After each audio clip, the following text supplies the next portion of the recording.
ऐलान किया कि 25 लाख वोटर को, नॉन लोकल वोटर्स को उसमें ऐड किया जा रहा है, यहाँ के जो फरिश्ते हैं, वोटर फरिश्ते हैं, उनमें शामिल किया जा रहा है, तब से एक कंसर्न का मामला, एक इज़्तिराबियत की कैफियत है सारी जम्मू कश्मीर में और ख़ासकर जम्मू में। तो उसके बाद अगर जो स्पष्टीकरण किया गया,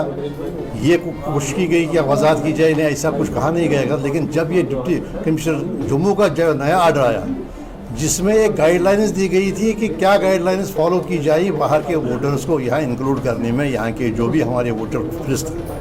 तो उससे वो गहरा होता गया और उसको तक़वियत मिली जो अंदेशे थे सारे लीडरों के। और आप खासकर आप ये देख लीजिए कि सिर्फ जम्मू कश्मीर में नहीं बल्कि जम्मू में ज़्यादा इज़्तिराब है, ज़्यादा ये जो इसके बारे में अंदेशे है, और इस अंदेशे को तक़वियत मिली और अब वो ऑर्डर भी किया गया, विड्रॉ कहा गया कि हमने विड्रॉ किया, और कहा जाता है कि एक ट्वीट के ज़रिए कहा। नॉर्मली क्या होता है, अगर गवर्नमेंट ऑर्डर कोई विड्रॉ किया जाता है तो आपने गाइडलाइंस मुश्तहर कर दी कि ये गाइडलाइंस होगी, 1 से 7 तक ये डॉक्यूमेंट्स होंगे, जिन डॉक्यूमेंट्स के बिना पर उनको जो नॉन लोकल है वो यहाँ का इस नाम पर कि वो ऑर्डिनरी रेजिडेंट है उस कॉन्स्टिट्यूंसी में, उस नाम पर उस वसीले से लाया जाएगा। तो आप गाइडलाइंस देते हैं कि किसको डिक्लेयर किया जाएगा वो यहाँ का ऑर्डिनरी रेजिडेंट है उस कॉन्स्टिट्यूंसी का। अगर आपने गाइडलाइंस दी, आपने ये उनका जिक्र किया उन दस्तावेज़ात का, और उसके बाद एक ओमनिबस प्रोविजन है, ओपन एंडेड दे दिया पावर एक रेवेन्यू ऑफिसर को, वो अगर ये भी किसी के पास ना हो, अगर वो चाहे तो वो ला सकता है। तो विड्रॉ किया गया। होना ये चाहिए था कि एक ऑर्डर, एक इसकी जगह रिप्लेसमेंट आ जाता है जिसमें नए से ऐसी जिक्र होता है कि अब क्या गाइडलाइंस रहेगी, लेकिन वो किया नहीं गया।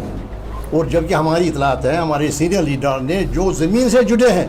ये कहना है कि नहीं वो जो कार्रवाई है वो जारी है।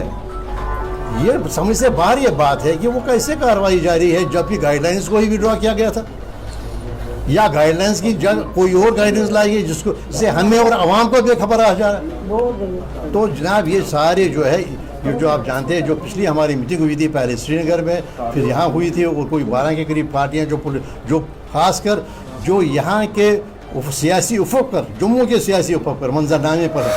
उनकी मीटिंग हो गई, और ये तय पाया कि हम एक कमेटी बनाएंगे, वो कमेटी सबका गौर फिक्र करेगी, बस तमीज़ करेगी, विचार विमर्श करेगी, और उसके बाद वो क्या किया जाए, क्या हमारे पास विकल्प है, कैसे आगे जाए, वो कमेटी बनाएगी। कोई 17 मेंबरान, और उसमें रिप्रेजेंटेशन तकरीबन हर पार्टी को दी गई। आज उसी कमेटी की यहाँ पर मीटिंग हुई, और हमें फ़ख्र है कि यहाँ के जम्मू के बड़े सीनियर लीडर्स चौधरी लाल सिंह जी, रमन बल्ला जी, शेख अब्दुर्रहमान साहब,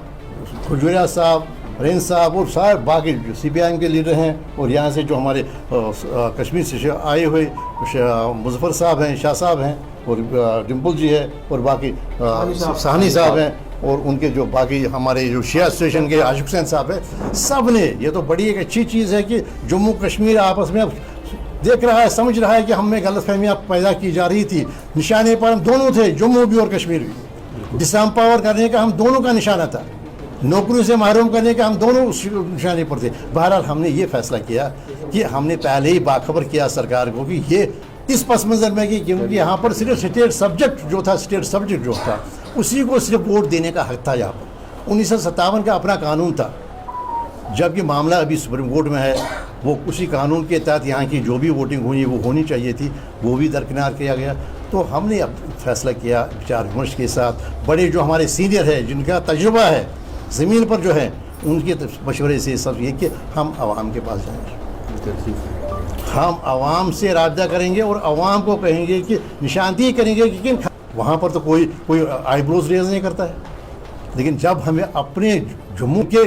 सरबराह हैं वो इस पर हमारी जो भी यहाँ पर इमर्ज होगी हमारी राय, उस पर वो गौर फिक्र करेंगे और वही पूरा प्रोग्राम देंगे, वही कहेंगे कब क्या होगा, कैसे होगा। तो लेकिन इस बात पर हम मुतहिद हैं और फिर हम एक वसीला बना रहे हैं, आज की मीटिंग का ये बना रहे हैं सरकार पर ये वाज़े करने की कि नॉन लोकल वोटर्स को यहाँ पर नहीं करना चाहिए शामिल, यहाँ के वोटर फरिश्त को, क्योंकि इसका मतलब हो गया बेख्तियार करना कश्मीर जम्मू के वोटर को बेख्तियार करना कश्मीर के वोटर को, जम्मू कश्मीर के वोटर को बेख्तियार करना। और ये बात पहुँच जाती फिर डिसएनफ्रेंचमेंट पर, वो क्योंकि उससे क्या हो, वोट का हक ही जब लिया गया तो वो यहाँ के हुकूक के साथ भी, यहाँ की शिनाख्त के साथ भी, बस यही इसीलिए आपसे कहना था। जिन हुकूक को क्या हम कभी भी जब कोई पब्लिक डिमांड होगी तो उसको एक्सप्रेशन देंगे, उसकी तर्जमानी करेंगे, तो ऐसा ही एक लाही अमल वो आपको तक पहुँचाएगा। سر آپ ارے کتنا بھی ہمیں دیکھے سیاسی پارٹیوں کا یہ معاملہ ہوتا ہے کہ ان کے اپنے اپنے منشور ہوتے ہیں، اس میں کسی کو کوئی دقت نہیں ہے، لیکن اس پر ہم سب متفق ہیں، سب جتنی بھی یہ پارٹیاں ہیں جموں کشمیر کی پارٹیاں یہ یونائٹڈ ہو گئی اس مدعے پر ہم اکٹھے ہیں۔ باقی یہ نہیں کہ باقی مدعوں پر نہیں، باقی مدعوں پر اٹھے، لیکن اس وقت ہمارا فوکس کیندرت رہے گی، ہماری توجہ کیندرت رہے گی ہماری ایفرٹ صرف نان لوکل ووٹر کی ایشو پر۔ شروعات کب سے کر رہے ہیں؟ انشاءاللہ جلدی چند دنوں میں، یہ تو وہ شروعات ہے سر۔ اور وہ 1957 کا قانون مہاراجا کے بیسک کنسیپٹ کے مطابق تھا۔ ہم نے کہا تھا کہ یہ جو یہاں کا ووٹ ہے اسمبلی کا، یہ ووٹ دے گا صرف یہاں کا اسٹیٹ سبجیکٹ، کمیونٹی کا خاص کا ذکر نہیں، صرف اسٹیٹ سبجیکٹ، وہ ہے جموں کا، کٹھوا کا، بلاور کا، سری نگر کا، اننت ناگ کا، یہاں کا صرف اسٹیٹ سبجیکٹ وہی چلتا تھا، آج تک وہی چلا تھا، ٹھیک ہے نا، وہی ہماری شناخت تھی، اور اسی پر آپ میں سب چنتے تھے اپنے اپنے اسمبلی ممبران کو۔ اب پریاس کیا جا رہا ہے کہ ان کو جو نان سے اس کو لے آئے۔ اور دوسری بات ہے، یہ واضح ہونا چاہیے آپ کو، کبھی کہا جاتا ہے کہ نہیں قانون میں ہے کہ دیش کا کوئی بھی ناگرک کہیں پر بھی اپنا ووٹ درج کر سکتا ہے، وہ قانون نہیں ہے، قانون ہے جو وہاں آرڈینرلی ریزیڈنٹ ہو۔ قانون میں یہ نہیں لکھا گیا کہ کوئی بھی کہیں پر بھی ووٹ درج کر سکتا ہے،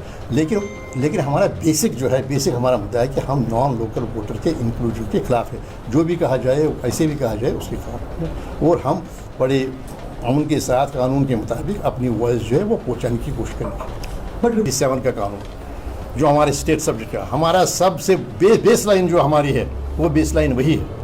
یہ میں السٹریشن کے طور پر ہم نے کہا کہ السٹریشن کے طور پر جو یہاں پر ڈی سی صاحبہ نے جو یہاں پر آرڈر کیا، اور آرڈر میں ہی اس کی کنڈیشنز لکھی، اور وہ آرڈر کیوں وڈرا کرنا پڑا، اور اس آرڈر کی ریپلیسمنٹ کیا آرڈر آ گیا، نئی گائیڈ لائنس کیا ہے، جو کام ہو رہا ہے وہ کس چیز پر ہو رہا ہے۔ تو یہ تو بڑی پریشانی کی باتیں ہیں نا، یہ تو آپ ہی پر اس پر آپ کے بھی پرشن ہوں گے، آپ کے ذہن میں اترتے ہوں گے کہ بھائی ابھرتے ہوں گے کہ بھائی اگر ٹویٹ کے ذریعے کسی اور ذریعے سے ہمیں کہا گیا کہ وہ وڈرا کیا گیا، تو پھر اس کی ریپلیسمنٹ آیا کیا، نیا کیا ہے، جس پر ہم آپس سے بات کرتے ہیں، ٹھیک ہے نا۔ بہت شکریہ جی، تھینک یو۔